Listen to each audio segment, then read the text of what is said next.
Yo, what's up, Trident FD? It's Carlos bringing you yet another video. Today we're going to be talking about, is a G35 or 350Z a good first car? Now the reason why I'm saying the 350Z is because both of these cars share the same engine just about. So I want to put my input on why you should get one and why you shouldn't get one. So let's go. So I just want to let you guys know this is all opinionated. It's my opinion, so I don't want you typing in the comments, you don't know what you're talking about, a G35 is the best car. Listen guys, it's my opinion at the end of the day, and if you guys want to see my answer if the G35 is a good first car, go click the very end of the video and I'll be discussing it.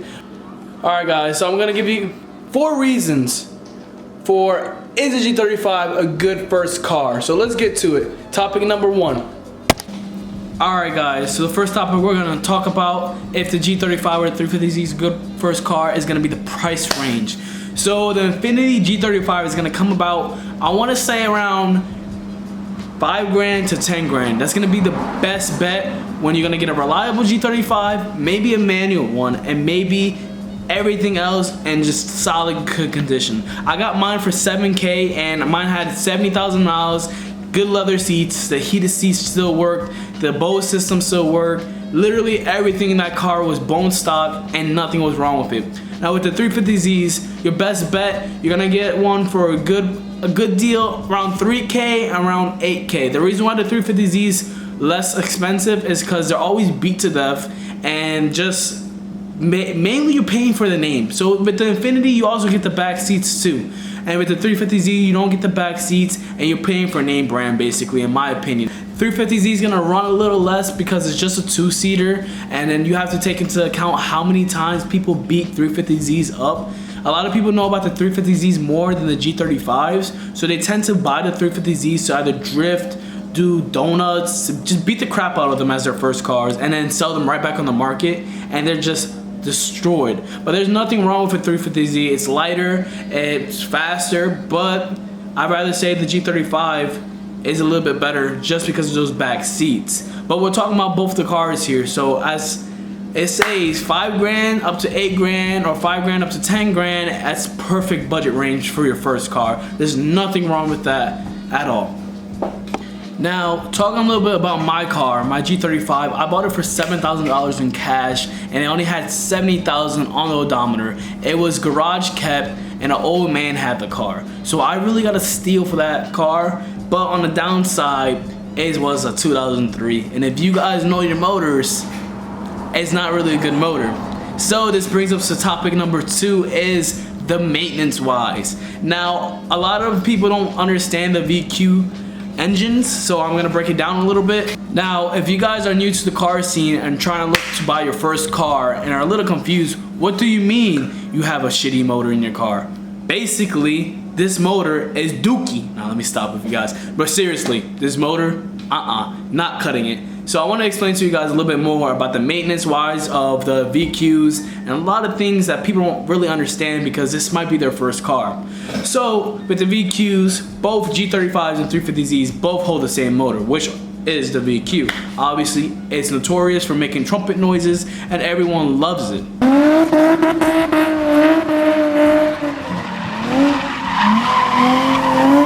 But no one knows that this thing is an oil consumption beast. It likes to blow piston rings 24/7. It's horrible if you don't get the right motor for this car. Now from 2003 to 2004, you have the DE motor, which is basically the worst motor to ever get in a car. This thing, oil consumption like crazy. Like I'm telling you, it burns oil like crazy. And if you don't stay on top of it, it will blow on you. Now a lot of people say, oh, the rev up is worse than the DE motor. Now if you guys don't know, the rev up came from I believe 2005 to 2007, and they had a lot of problems with oil consumption, but they were a faster motor producing more horsepower than the DE.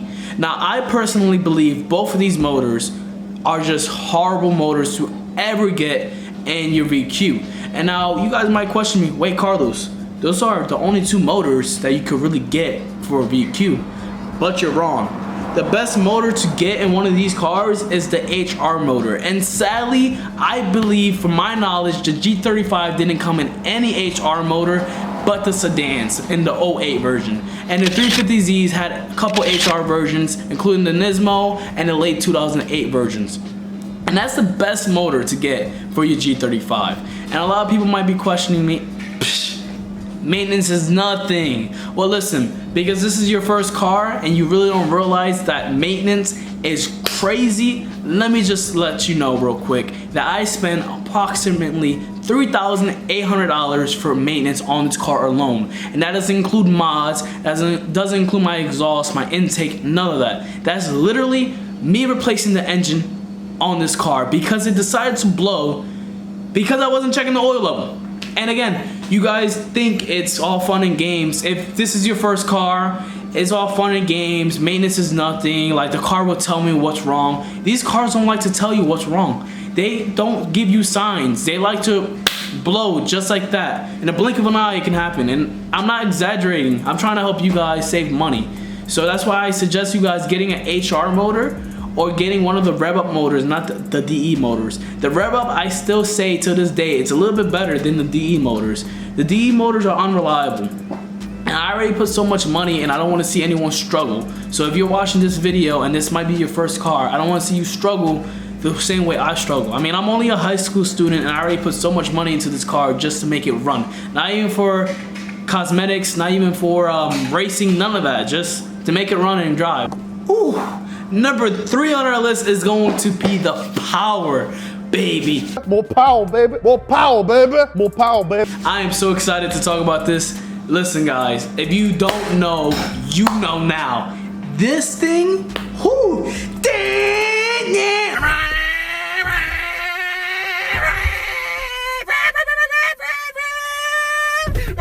Alright, I'm gonna stop. This thing though, it has power. And it might not be GT power, but it's decent enough for your first car. It's not anything crazy, but it's not anything like, oh, I'm just driving a Honda Civic. No offense to Eric, his car, his VTEC kicks in. But like a Honda Civic or a Honda Insight, something like that. You're definitely not gonna feel your seat go all the way back. This thing, you're gonna feel it. And the reason why is because these motors hold so much high torque. And if you're a parent watching this and you're like, oh hell no, I'm not getting my kid one of these cars. Listen, it's not crazy horsepower to the point where your kid's gonna get into the car and just stomp on the ground and fly into a tree. Like, it's not that crazy. Especially with the G35s, because they're heavier than the 350Zs, they are going to be more stable. With the 350Zs, they're much lighter, so it's much easier to make a mistake, but it's not like ridiculous. You have to be a total idiot to crash one of these cars. Like, they're not heavy weighted in the back. They're quick enough to the point where it's gonna throw you in the seat, but it's not gonna, oh, I can't focus while driving, I can't get it, it's oversteering, ended in a tree.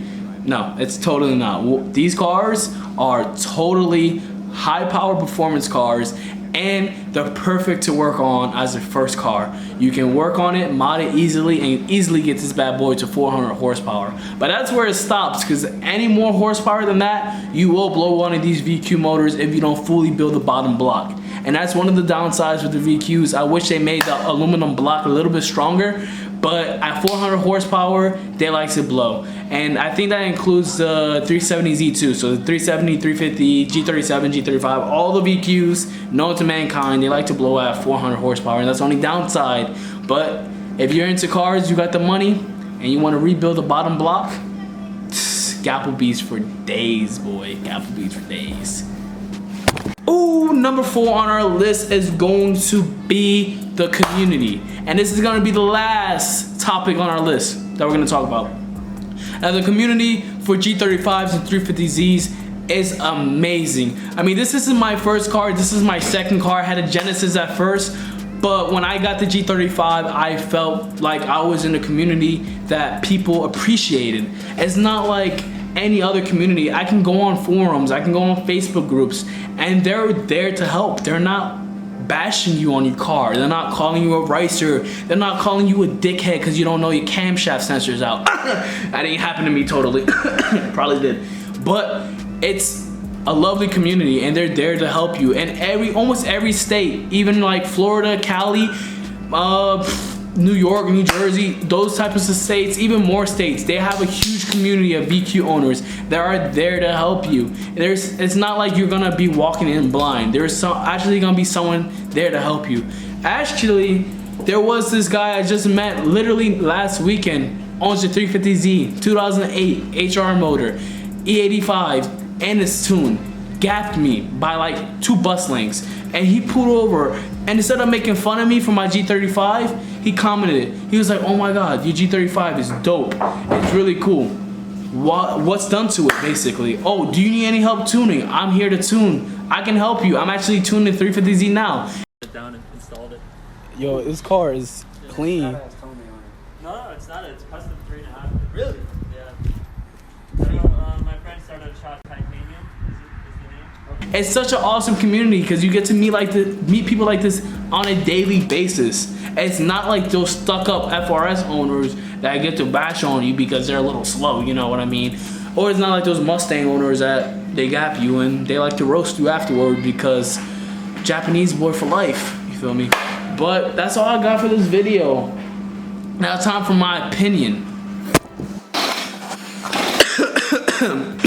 Shit. Just went on the wrong pipe.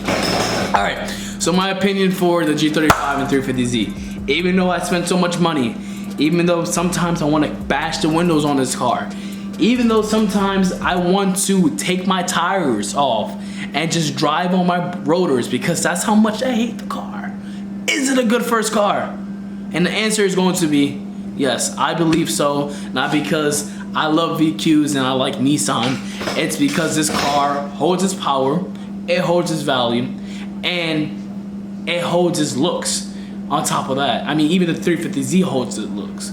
It's just these cars are amazing, and for the money you're dropping and the power you're getting out of these motors, there's nothing. There's no downsides. The only downside I could think of is the oil consumption. Rather than that, if you're keeping up with the oil, if you love Nissan, if you like Japanese cars, they are a powerful car in the community, and they will be reliable if you are nice to them, basically. And that's all I got for this video. So if you're a parent out there watching, I hope I helped your kid trying to get a 350Z or a G35. And if you're a Trident family or you love the Trident videos, please subscribe down below and comment and like the video. But other than that, I'll see you guys in the next video. Peace. Yeah, 1A, 2A, 3A, 4. That's that shit I might adore. 44, I'm keeping 2 in my back door, making these bitches trip while I'm mopping the floor. I will lure any prey to my front door while I stir. I'm mixing up pressure, it's a cure. Drop on my call.